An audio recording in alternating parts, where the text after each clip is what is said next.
So the VShojo situation, it has been almost, well, just over 1 year now since that has happened, and it has been one of the biggest VTuber dramas slash scandals or whatever you want to call it, that have been going on recently. Well, I say recently, a year ago now.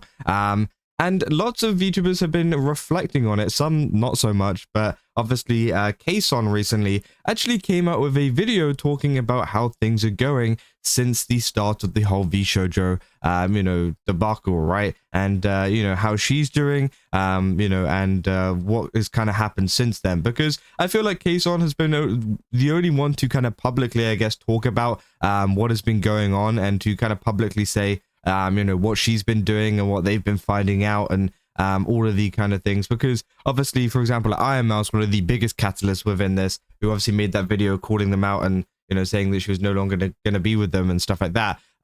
She obviously has been going down the more like, legal route or whatever, and not really talking about it too much apart from that one video, right? But KSon has been much more talkative and has been talking to her audience about what has really gone on. And yeah, she came out with this video called 1 year after the VShojo fallout. Now, obviously, it has been a pretty interesting video to watch because obviously she talks about, the fact that it's been exactly a year since VShojo collapsed after the management embezzled talent funds and vanished without warning. And the company's communication ceased completely, and even the representative lawyer stopped responding after they were left unpaid by the company. So yeah, it all went into absolute nothing, right?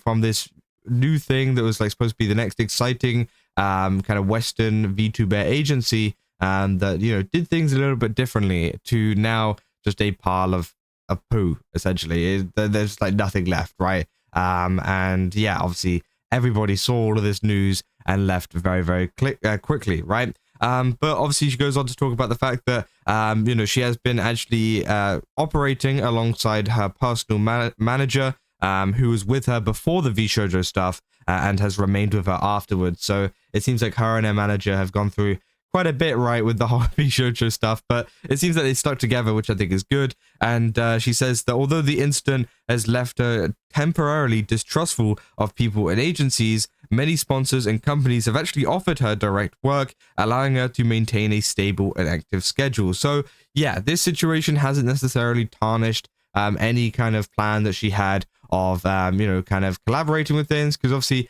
at times, sometimes you can have like a companies don't want to work with you or whatever, especially if you're vocal about issues with the companies that you're working for. But it's good to hear that she's still getting like active kind of sponsors and active, work, and companies are like talking to her and her manager, right? But yeah, she also apparently recounts a separate incident where a staff member vanished while holding onto a raw interview footage and media assets.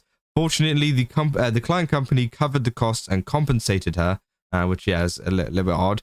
She also notes how chaotic the entertainment industry can be and filled with eccentric people, but adds that it makes life interesting and provides endless stories, which yeah, I think is true.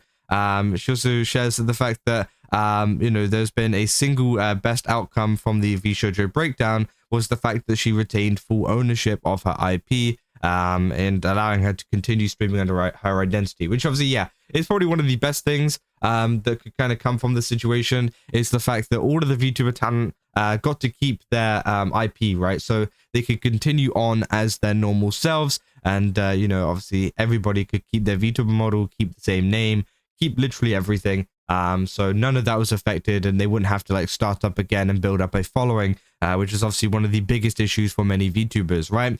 And she also says, she talks about the fact of joining other groups and things like that. And, obviously a lot of people have been asking, will you be joining another group or will you be joining anything? And she states that she's got no interest in joining a revenue sharing agency. So it seems like specifically revenue sharing, which obviously, VShojo was. But again, maybe she could be open to joining groups and stuff that maybe don't do that and is just more so for fun. She prioritizes her peace of mind over corporate growth and feeling that her desire for recognition has already been fully satisfied by her fan base, and that she will continue to, plan on and organizing fan events, and she'll just fund that directly from the revenue generated from her previous events, which I think is pretty cool. So obviously, like, kind of doing things much more independently, saying her current goal is to rebuild trust and professional relationships by step by step through consistent, honest work. And yeah, she obviously just says, like, looking back at the despair she felt a year ago, she expresses deep appreciation to her fans and their continued support, which, yeah, I mean, that is probably one of the biggest driving factors behind all of the VTubers within VShojo. I feel like the fans have been very, very supportive, very, very nice about everything that's been going on. And yeah, obviously, the same can go not just for KSon, but for everybody else, right? You know, Ironmouse, you know, all of the other members of VShojo. I think their audiences have been very, very supportive. And if anything, they're now doing better than they were previously, which I think is great, right? I feel like that is one of the best situations I think that could possibly come out from this, because usually sometimes, you know, someone loses a company or a big thing that was working with them to create their content.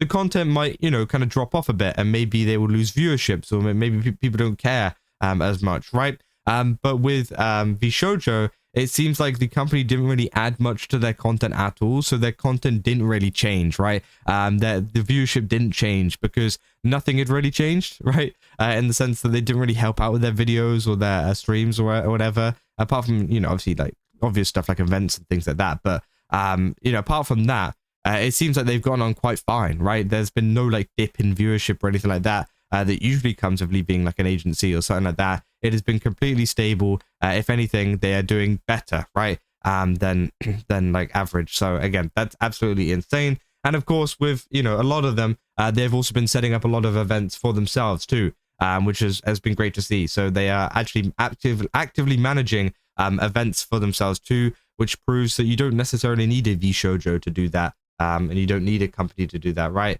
Lots of people saying, I can't believe it's already been a year. What a great reminder of how important you've been in this whole process. The main talent to directly call out and address VShojo on their BS, and now keeping us updated about them a year later. Keep up the good work. Saying, I've always held that you've been one of the most important elements to the formation of the modern English VTuber scene, and the standard bearer for standing for what's right. No matter who's on the other side staring you down, still feel that way after following you for all these years and seeing the loyalty you inspire. So yeah, I mean, you know, overall, lots of fans are very appreciative of her, and I think, you know, that they should be. I think that she's done a great job at you know, telling everybody what is going on, how things are with VShojo, and I think that's all that people want to know. They want to know what's going on, and even now, a year later, she is giving her updates on what is going on with her and how things have been with VShojo, which I think is great, right? I think that is great, and hopefully it does continue in the years to come, because again, it's such a big situation that it's not something that you can just like kind of talk about for a day or so and then like forget about it. No, this is something that you got to talk about for years to come to avoid a situation like this from happening in the future. Even if there isn't any huge updates or anything like that, you know, that because obviously there's been some huge updates in the recent times of like things to do with gun run or any of the kind of money and things like that that has happened like within the first couple of months. But as years go on, there aren't going to be as many updates. But I think it's still important to talk about it so that we avoid a VShojo 2 and to kind of make it very clear what had happened and how things have gone wrong. So yeah, people can avoid A, doing this in the first place and starting up a company like this and whatever. But B, to help other people notice the signs of what isn't allowed within a VTuber agency, what isn't allowed within a company, and when you should get the hell out of there, right? Which of course I think would be very, very useful information. So yeah, obviously great from KSon to be keeping us up to date even a year later. But yeah, hopefully things do go well for her and for everybody else in the future. But yeah, that's essentially all I got for this video. If you guys did enjoy it, don't forget to leave a like and subscribe. Also go to GameSubs, use my code KAZIER, get 10% off. Again, they got a ton of really cool stuff over there.